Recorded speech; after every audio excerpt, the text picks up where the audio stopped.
Eu tô aqui com a banda Lagoon, que lançou há mais ou menos um mês, vai fazer um mês, o álbum As Cores, as Curvas e as Dores do Mundo. E eu gostei demais desse título. Queria saber de onde surgiu, por que desse nome tão poético e tão aberto a interpretações. De quem foi a ideia? Bom, esse título, eu acho que o que torna ele de fato especial é ele ser tão específico, né, por falar tantas palavras e direcionar assim a frase, e também por ser tão aberto assim, né? Porque como diz o Jorge, as cores são milhares, né? As curvas, do que a gente está falando? Curvas do corpo de uma pessoa, curvas de uma rua, né? E dores também, porra, físicas, mentais, emocionais, tem diversas. Então, por mais que a gente diga palavras que são palavras do cotidiano, elas podem ser direcionadas, né? Elas podem ter uma resposta para cada uma delas. Então, de fato, tem essa amplitude e uma coisa que é inegável é que ele é impactante, o tamanho dele é muito grande, ele é impactante não só pelo tamanho, mas também pela quantidade de conexão que é possível fazer ali na cabeça, né? E esse nome surgiu de um brainstorm e a gente jogou ele no meio e foi uma briga de um mês, assim, para decidir esse nome.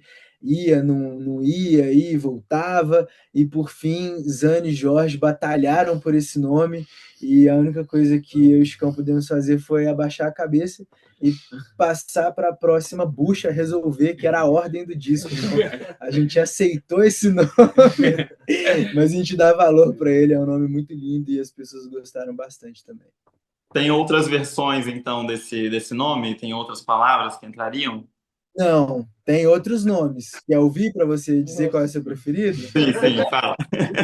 Chega, isso ficou para 3 meses atrás, tô brincando. Olha, mas agora que já deu para ouvir bastante do álbum, tanto a gente quanto vocês, eu quero saber qual que é a faixa preferida de cada um. A minha é Vagarosa Manhã.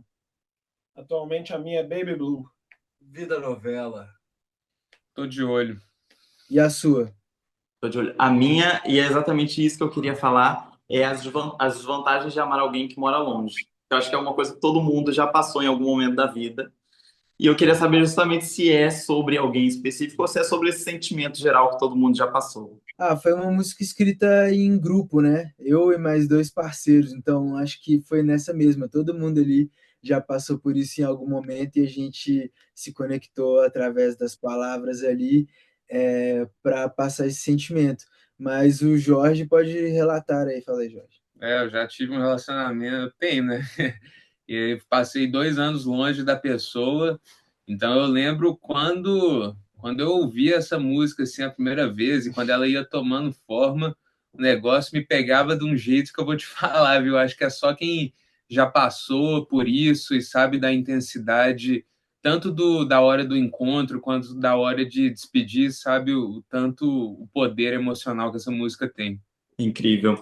Eu queria saber também de vocês, nesse processo de criação, quais eram as referências que vocês estavam ouvindo, do álbum inteiro, assim, e não só de música, mas também de filme, de livro. O que que vocês estavam mais consumindo ali com mais força naquela altura?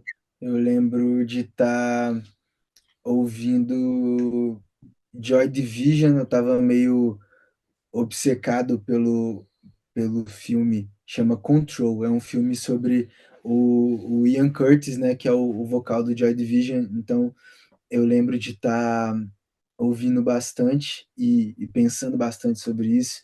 Nesse meio tempo eu li o Alquimista, do Paulo Coelho, é,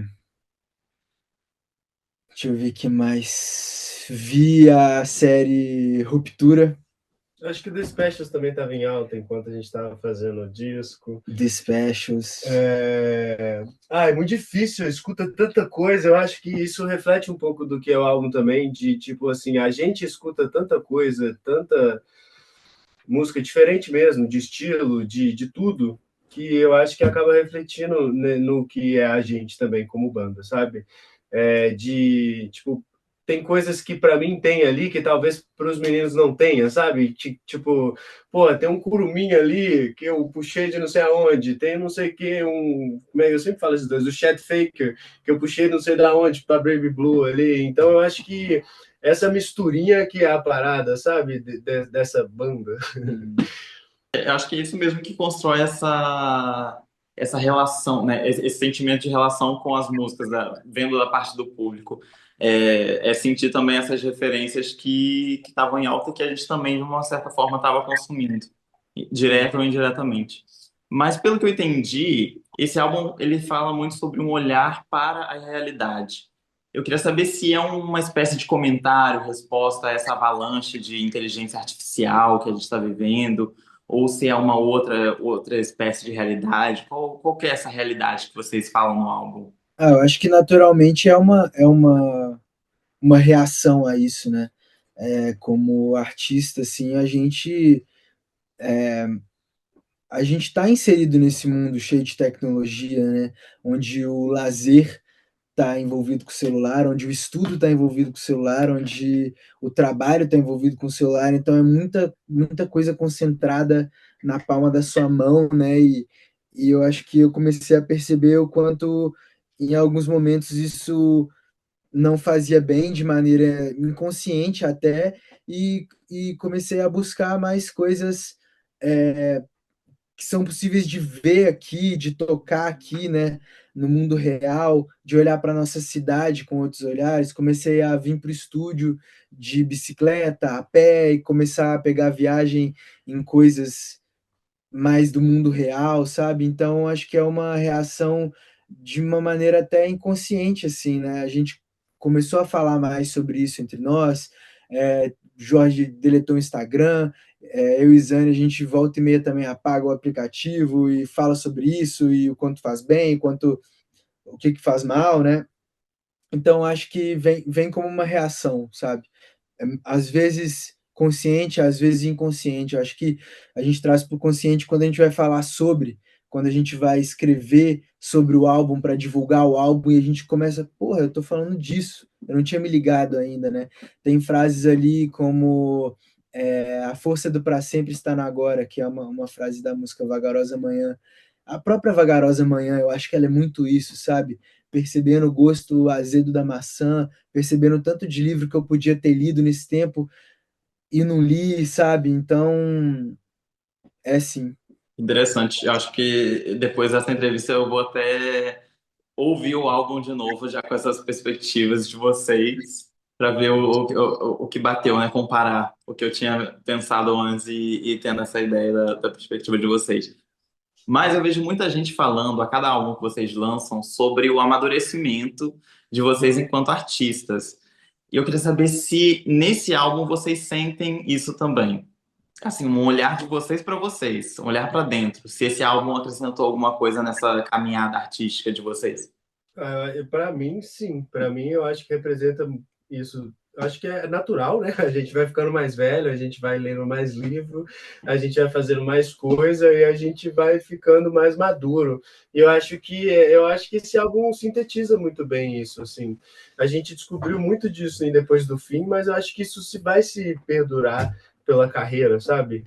É uma coisa que eu achei que pode trazer isso à tona, que a gente trabalhou com um produtor chama Paul Halfis, que a gente já teve um trabalho com ele antes, que foi o Coisa da Geração, e eu achei que a nossa lida com ele no cotidiano aqui, os resultados que vieram, foram muito diferentes. Então eu acho que isso foi muito dessa maturidade, tanto de estúdio, como de tocada, como de idade mesmo nossa. E a gente encontrou, foi como se fossem duas pessoas novas se reencontrando assim, com outras cabeças, outras perspectivas, outras ideias, e em outra fase também da nossa carreira, né, que a gente agora está vivendo um período independente. Então eu acho que sim, eu concordo com você sobre o amadurecimento, e eu pude ver isso de forma prática muito na relação com esse produtor que acompanhou a gente no passado também. Eu sei, para a gente finalizar aqui, eu sei que vai haver um show em Portugal no dia 17 e no Porto e 18 em Lisboa, de abril do ano que vem, 2026. Mas não é a primeira vez que vocês vão vir a Portugal. Tem alguma história que aconteceu aqui, alguma coisa que aconteceu que vocês sempre lembram nas rodas de amigos, de alguma viagem em Portugal, ou na Europa, pelo menos? Não, eu vou contar uma leve primeiro, porque tem um monte, não sei se pode contar todas. Mas eu acho que foi o único bis da história da Lagoon foi em Porto, que da penúltima vez que a gente foi, que a gente acabou o show e a galera tava gritando muito e a gente nunca fez isso, tava no camarim, a gente se olhou meio que tipo, vamos voltar lá, vamos fazer, tá, vamos. E foi fantástico, assim, foi um dos melhores shows da Europa para mim, esse do Porto, e foi, eu acho que o primeiro bis nosso, assim, e único. Nossa, Se calhar vai repetir. Agora falando isso, se calhar então vai repetir em abril. tem tanta história, mas eu acho que... Pô, Ribeira. Ribeira, boa. E você me lembrou uma história leve, porque geralmente as histórias são proibidas de contar. Eu comprei um violão na última vez no Porto. Comprei ele pensando em tocar A Cidade, né? Que é uma música desse disco novo nosso. E aí ele foi comprado e batizado no Porto como Ribeira. E ele tá voltando agora para a Europa, né? Para o seu país de origem e para ser tocado agora com o motivo pelo qual ele foi comprado, para tocar A Cidade. Acho que, no geral, a nossa experiência de viajar para a Europa proporciona uma coisa muito legal e mágica, que é a gente andar muito pela rua. Então, a gente andando pela rua, acontecem as coisas mais inusitadas, engraçadas e desencontros e encontros possíveis, assim.